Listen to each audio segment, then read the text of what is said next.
मैं माँ हूँ, धरती माँ। जो पारिवारिक संबंधों का महत्व समझते हैं वे जानते हैं कि सत्ता और धन का प्रलोभन परिवार को जोड़ता नहीं तोड़ता है। वे रिश्तों की पवित्रता का सम्मान करते और अडिग रहते हैं। मुझे विश्वास था कि राजकुमार भरत महारानी कैकेयी की नासमझी को पुत्र प्रेम मानने से इनकार कर देंगे, और यही हुआ भी। कैकेयी ने जिसे ममता समझा था वो कोरा निज स्वार्थ था। इस स्वार्थ ने माता को पुत्र की दृष्टि से गिरा दिया, क्योंकि भरत के लिए श्री राम का प्रेम जीवन का दूसरा नाम था। श्री राम को अभी तक समाचार नहीं मिला था कि उनके जाने के बाद अयोध्या पर क्या बीती। अयोध्या से जितना प्यार और महाराज के स्वास्थ्य की जितनी चिंता श्री राम को है, उतनी ही जनक दुलारी सीता को भी है।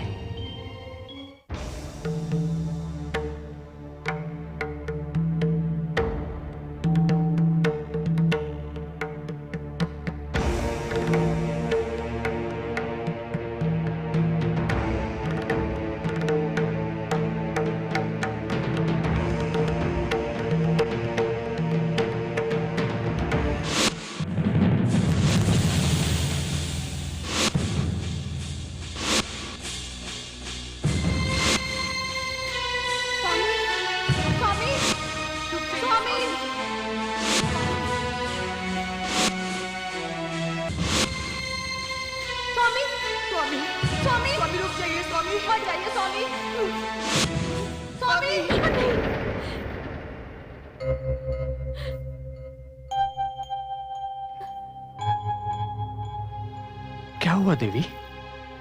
अयोध्या पर कोई भयंकर संकट आया है स्वामी। क्या आपने कोई स्वप्न देख लिया?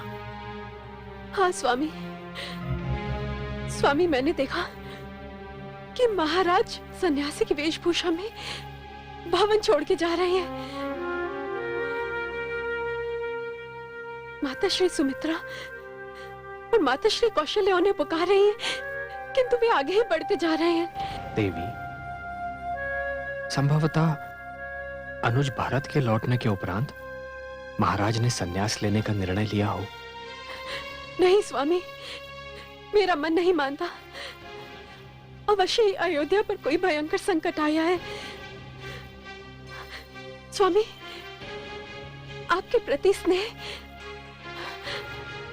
कहीं उन्हें अयोध्या से दूर न ले जाए। देवी, अयोध्या में राजा अथवा प्रजा ने कर्तव्य मार्ग से विमुख होना नहीं सीखा। एक रघुवंशी अपने प्राण दे सकता है, किंतु राजहित के विरुद्ध कभी कुछ नहीं कर सकता। सो जाइए देवी, आपने अवश्य ही कोई भयानक सपना देखा है। सो जाइए।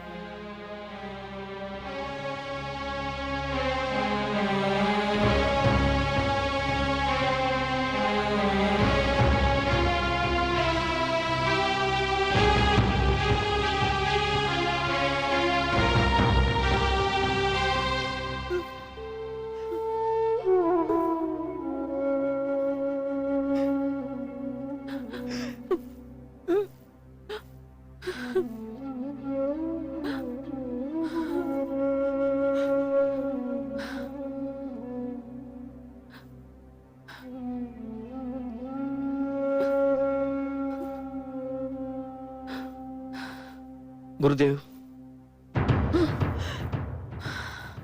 हम महाराज की अंतिम यात्रा की सारी व्यवस्था कर चुके हैं। हाँ, अब और विलंब उचित नहीं होगा। महाराज के अंतिम दर्शन का समय भी अब समाप्त हो रहा है।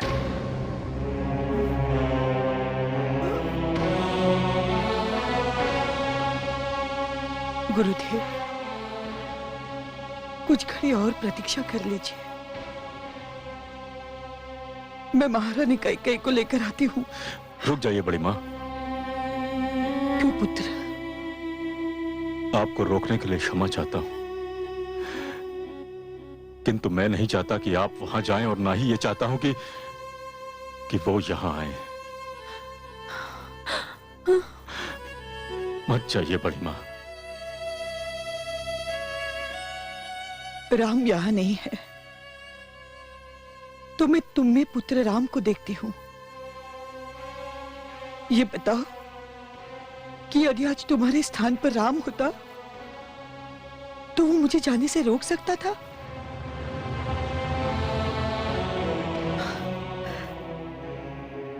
तुमने सदा यही कहा है कि राम तुम्हारा आदर्श है।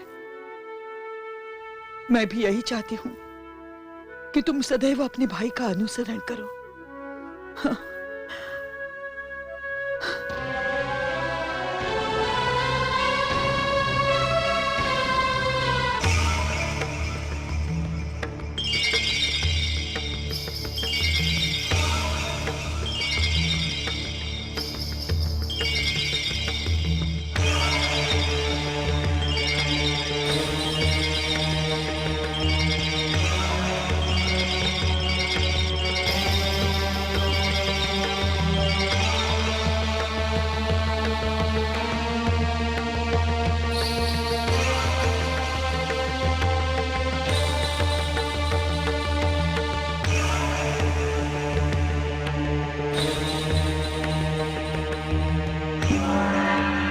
कैकई, आज तुझे निर्णय करने में बड़ी कठिनाई हो रही होगी कि वास्तविक कैकई कौन थी। वो जिसने महाराज के जीवन की रक्षा की थी, अथवा वो जिसने महाराज से जीवन छीन लिया। वो जिसने महाराज के जीवन में प्रेम का रस घोला था, अथवा वो जिसने उनके जीवन में विष घोल दिया। वो जिसने प्रेम बंधन और विवाह को नए अर्थ दिए थे, अथवा वो जिसने प्रेम और विवाह की पवित्रता के सारे अर्थ व्यर्थ कर दिए। कैकई, कैकई, कैकई। दीदी, मुझे क्षमा कर दीजिए दीदी, क्षमा। नहीं नहीं, मुझे स्पर्श मत कीजिए। मैं अपवित्र हूँ। मुझे स्पर्श करके स्वयं को अपवित्र मत कीजिए। मैं अभागन हूँ, मैं पापन हूँ, मैं महाराज की मृत्यु का कारण हूँ। मैंने एक घर को तोड़ा है। मैंने तो समस्त नारी जाति को कलंकित कर दिया। नारी तो एक घर जोड़ती है, पर मैंने तो एक जुड़े हुए घर को तोड़ दिया। मैंने तो एक जुड़े हुए घर को तोड़ दिया। नहीं कैकई, यदि ये सत्य है कि जन्म और मृत्यु का समय ब्रह्मा निर्धारित करते हैं, यदि ये सत्य है कि मैं और तुम हम सब कठपुतलियां हैं जिनकी डोर विधि के हाथ में है, तो तुमने कुछ नहीं किया। जो हुआ वो होना ही था। ये नियति का निर्णय था। इसमें कोई कुछ नहीं कर सकता था। हमारे स्वामी की आज ये अंतिम यात्रा है। आज के उपरांत हम उनका मुख कभी न देख पाएंगे। चलो महाराज के दर्शन कर लो। चलो कैकई, बहुत देर हो चुकी है। चलो।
ठहरिए महारानी। क्या बात है महामंत्री? मेरी कर्तव्य निष्ठा मुझे बोलने पर विवश कर रही है। यदि मैं आज न बोला महारानी, तो मैं कर्म निवास विमुख होने का अपराधी हो जाऊंगा। आप क्या कहना चाहते हैं? महारानी के कई यहां आ गए, यही बहुत है। किंतु वो महाराज के शरीर को स्पर्श नहीं कर सकती। आप अयोध्या के महारानी को रोक रहे हैं महामंत्री? महारानी, इसे आप मेरा दुस्साहस समझिए, किंतु मैं विवश हूं। क्या विवशता है आपकी? महाराज का आदेश था कि महारानी केकई को उनके शरीर को स्पर्श न करने दिया जाए। जिसने ये आदेश दिया था, अब वो इस संसार में नहीं है। किंतु महारानी, जिसने वो आदेश सुना, वो तो इस संसार में है। महारानी, मैंने जीवन भर महाराज के आदेश का पालन किया है। अब उनके अंतिम आदेश की अनदेखी करूंगा तो मैं जीवन भर पाप का भागी बन जाऊंगा। और यदि मैं ये कहूं कि आप कई को ना रोकिए, ये मेरा आदेश है, तो मैं अपना सर झुका दूंगा महारानी, और आपसे प्रार्थना करूंगा कि अपने आदेश का पालन करने से पहले मेरा सर धड़ से अलग कर दे।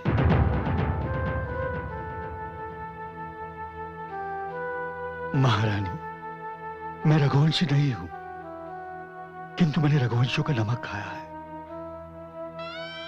मैं अपने जीते जी सहन नहीं कर सकता कि रघुवंशी महाराज का वचन अधूरा रह जाए।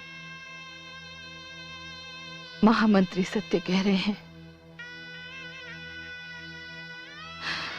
मेरे कारण महाराज को जीते जी घोर पीड़ा सहनी पड़ी। मैं नहीं चाहती अब मेरे कारण उनकी आत्मा को भी कोई पीड़ा सहन करनी पड़े।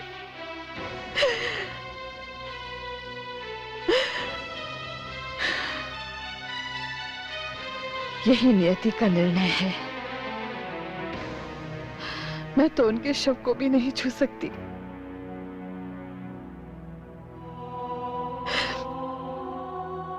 किंतु यदि मेरे पति का यही आदेश है, तो मैं इस दुख को अपने मन में छुपाकर उनके आदेश का पालन करूंगी। उनके आदेश का पालन करूंगी। उनके आदेश का पालन करूंगी। कहीं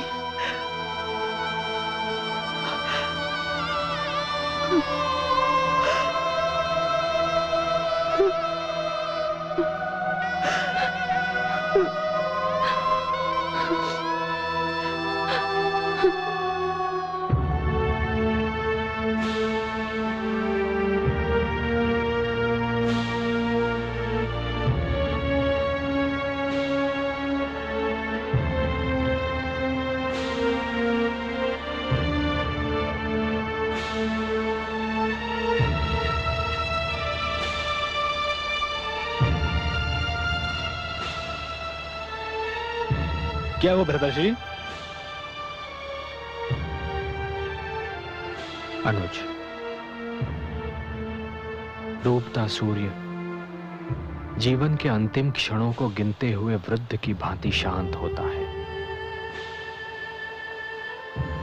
किंतु आज स्वयं सूर्यदेव मानो ऐसे प्रतीत हो रहे हैं कि स्वयं मृत्युशैया पर लेटे हुए हैं, और सारा आकाश चिंता की भांति धू धू कर जल रहा है। अनुज, डूबता हुआ सूर्य मनुष्य को यह सीख देता है कि जिसने भी पृथ्वी पर जन्म लिया हो, वो चाहे कितना ही प्रतापी हो, उसके जीवन का अंत एक दिन निश्चित है।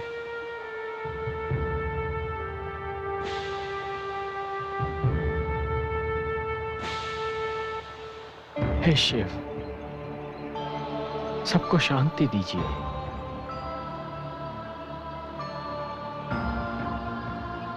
मुझे भी महादेव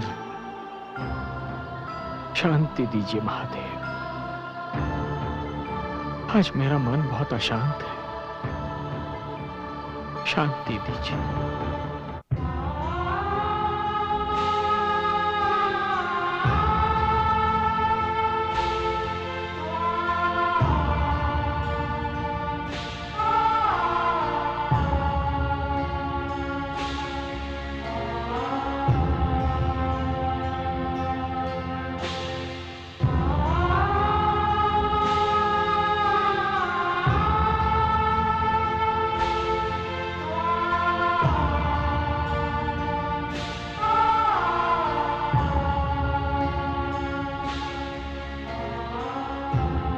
ये दृश्य इतिहास का पृष्ठ बन जाएगा।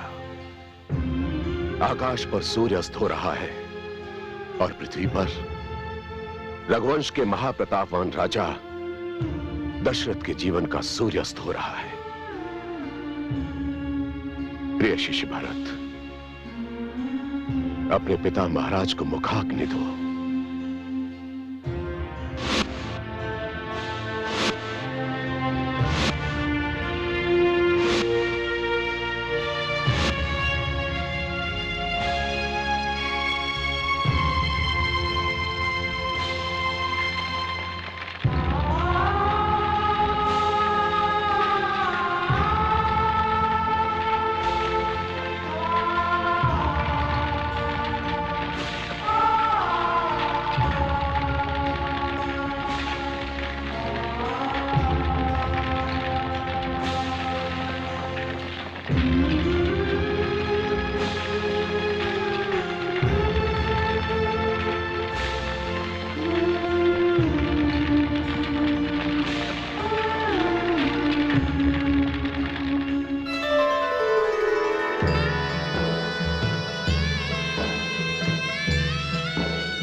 दशरथ रघुकुल रीत निभाई, प्राण जाए पर वचन न जाए।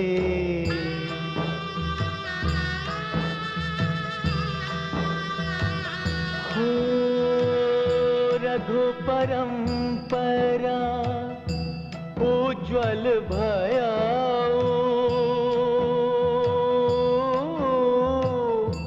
दशरथ युग समाप्त हो गया। दशरथ युग समाप्त हो गया।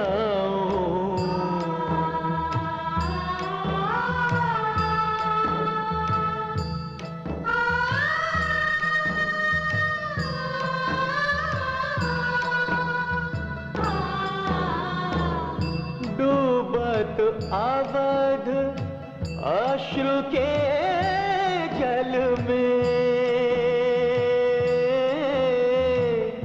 दशरथ सूर्य अस्त भयो पल में। दशरथ सूर्य अस्त भयो पल में।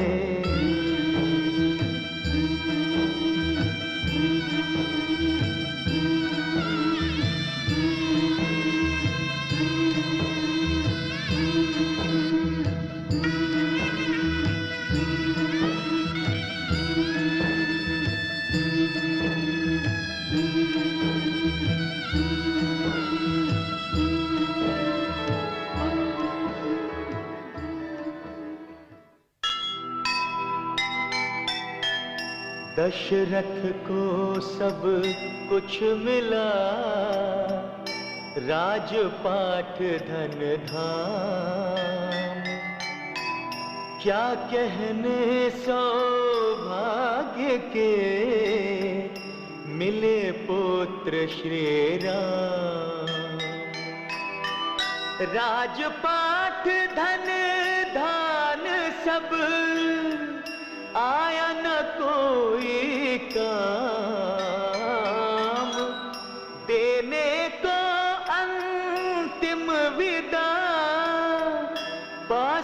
नहीं जब राम, पास नहीं जब राम। जीव ज्ञान ब्रह्म ज्ञान अथ श्री विष्णु पुराण, ओम की कथा महान, जय श्री विष्णु पुराण।